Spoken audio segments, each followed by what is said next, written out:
Bonjour à tous et bienvenue sur ma chaîne YouTube pour cette nouvelle vidéo de 3 minutes pour apprendre. Aujourd'hui nous allons voir ensemble les validations de données sur Excel.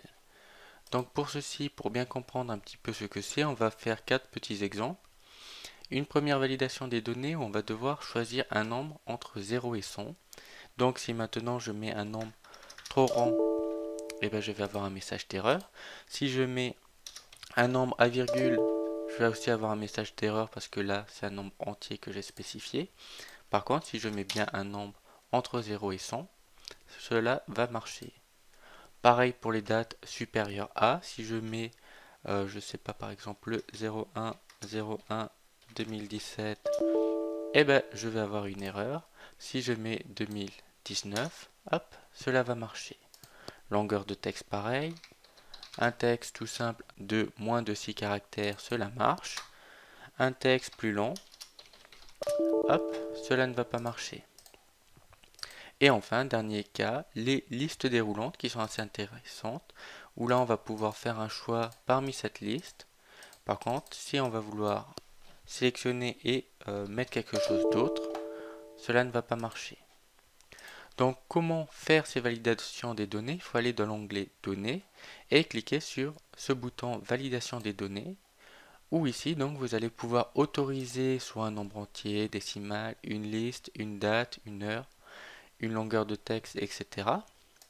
Et vous allez pouvoir spécifier les paramètres, ici compris entre, par exemple, supérieur à, inférieur à, etc.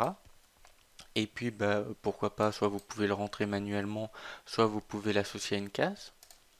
Vous pouvez ici mettre un message de saisie, ou par exemple, on va mettre un petit titre et un petit message de saisie. Voilà, si je fais sur OK, cela permettra d'afficher tout simplement votre titre et votre message dans une petite bulle pour aider l'utilisateur à pouvoir rentrer une donnée valide. Et enfin, on va avoir tout ce qui va être alerte d'erreur, où là, on va pouvoir mettre l'alerte, hop là, et puis le message, et puis on va personnaliser aussi le logo, soit un avertissement, soit information, soit stop.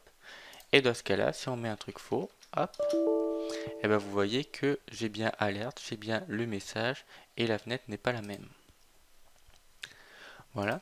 Et donc cela est assez intéressant, entre autres pour les listes déroulantes, où là vraiment on peut avoir donc notre liste déroulante, et on peut soit garder l'alerte pour bloquer et ne laisser à l'utilisateur que le choix de ces différents paramètres, soit vous pouvez le désactiver, et dans ce cas-là, il pourra très bien choisir un choix numéro 7 qui n'était pas forcément prévu initialement, mais le laisser libre de ne pas respecter votre validation des données.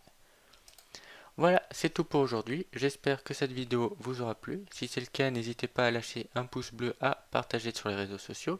Et je vous dis à très bientôt. Allez, ciao!